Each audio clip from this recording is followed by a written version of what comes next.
সম্পাদক নগর উত্তরের সংগ্রামী সেক্রেটারি জননেতা মাওলানা মোহাম্মদ আরিফুল ইসলাম বক্তব্য রাখবেন।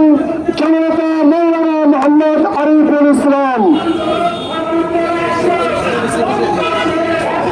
আসসালামু আলাইকুম ওয়া রাহমাতুল্লাহি ওয়া বারাকাতুহু। আলহামদুলিল্লাহি রাব্বিল আলামিন ওয়াসসালাতু ওয়াসসালামু আলা সাইয়্যিদিল মুরসালিন ওয়া আলা আলিহি ওয়া আসহাবিহি ওয়া বারাকা ওয়া সাল্লাম। ইসলামী আন্দোলন বাংলাদেশ ঢাকা মহানগর উত্তর ও দক্ষিণের আয়োজনে বিজয়ের ৫৪তম বছরের উপলক্ষে র্যালি পূর্বক সমাবেশের সংগ্রামী সভাপতি, উপস্থিত প্রধান অতিথি, উপস্থিত আছেন ইসলামী আন্দোলন বাংলাদেশের প্রেসিডেন্ট সদস্য সহ ইসলামী ছাত্র আন্দোলন, যুব আন্দোলন, শ্রমিক আন্দোলন সব সহযোগী সংগঠনের সর্বস্তরের ভাই বন্ধুগণ, আমরা জানি আজকে থেকে ৫৪ বছর আগে এই বাংলাদেশের মানুষ, আপামর জনসাধারণ, ছাত্র, যুবক, আবাল, বনিতা, বৃদ্ধা সকলেই দেশের রক্ষার জন্য, দেশের সম্পদ রক্ষার জন্য, জনগণ রক্ষার জন্য, সার্বভৌমত্ব স্বাধীনতা রক্ষার জন্য, এক কথা নিজের জান এবং মালের রক্ষার জন্য পাকিস্তানের বিপক্ষে দাঁড়িয়ে, শহীদ শাসনের বিপক্ষে দাঁড়িয়ে, অত্যাচারী জালিমদের বিপক্ষে দাঁড়িয়ে স্বাধীনতা অর্জন করেছিল। আমরা দেখেছি স্বাধীনতা ৫৪ বছর অতিবাহিত হলেও আমাদের রক্ত এবং জীবনের বিনিময়ে যে স্বাধীনতা আমরা চেয়েছিলাম সেটা আমরা পাইনি।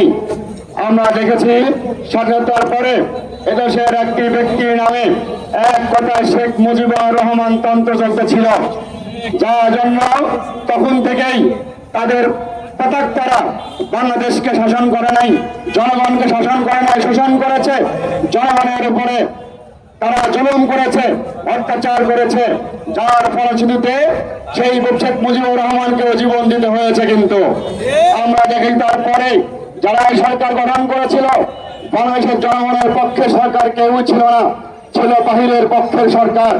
আমরা দেখেছি বাংলাদেশের যখনই যে সরকার এসেছে তারাই বাংলাদেশের জনগণের ভাষায় কথা বলে নাই, বাংলাদেশের জনগণের পক্ষে কথা বলে নাই, বাংলাদেশের জনগণের পক্ষে দাঁড়ায় নাই। তারা সবসময় বাহিরের প্রভুদের কথা শুনেছে। বাহিরের প্রভুরা যেভাবে তাদেরকে শোষণ করতে বলেছে সেভাবে জনগণকে শোষণ করেছে।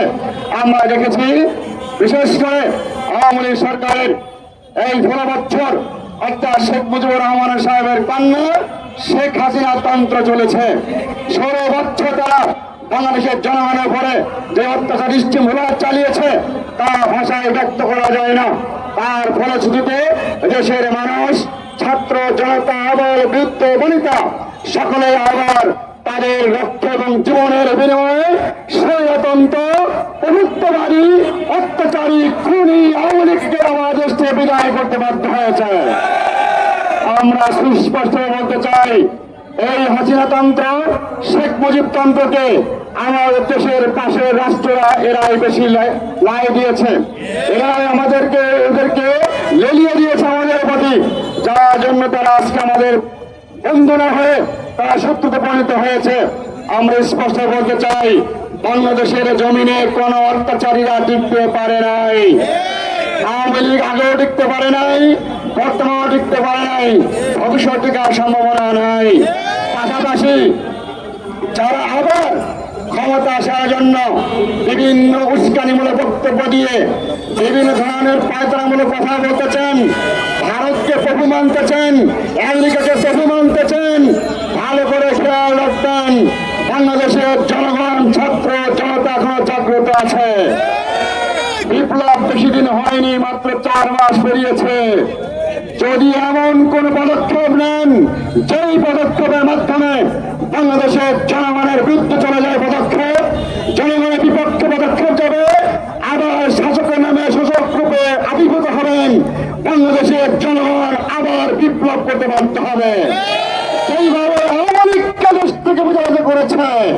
এরপরে যারা আসবেন, অত্যাচারী রূপে যারা আসবেন, শাসকের রূপে যারা আসবেন, ফ্যাসিস্ট হিসেবে আসবেন, তাদেরকে জনগণ কিন্তু দেশ থেকে বিতাড়িত করবে।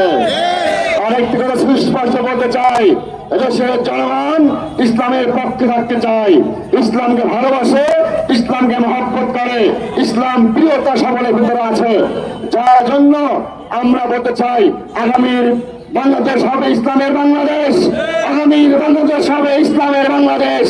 ইসলামের বিকল্প কোন পদ্ধতি বাংলাদেশের জনগণ মানে না, মানতে চাই না। অতএব আমরা বলতে চাই, যারা আমাদের কথাগুলি শুনছেন, বড় শাসক দেখেছেন, জনগণের শাসক দেখেন, ইসলামের শাসক দেখেন। আগামী জাতীয় নির্বাচন হবে এদেশের জনগণের ভোটাধিকার নির্বাচন, এদেশের জনগণের পক্ষে নির্বাচন, এদেশের মুসলমানদের পক্ষে নির্বাচন, দেশের স্বাধীনতা সার্বভৌমত্বের পক্ষে নির্বাচন। অতএব তত্ত্বাবধায়ক সরকারকে অনুরোধ জানাবো, যতটুকু সংস্কারের প্রয়োজন হয় সংস্কার করে দ্রুত সভাপতি নির্বাচন দিন। জনগণের আকাঙ্ক্ষা জনগণের কাঙ্ক্ষিত নির্বাচন আমরা চাই। আশাবাদ ব্যক্ত রেখে সবাইকে বিজয়ের দিনের শুভেচ্ছা জানিয়ে আমি আমার বক্তব্য শেষ করছি।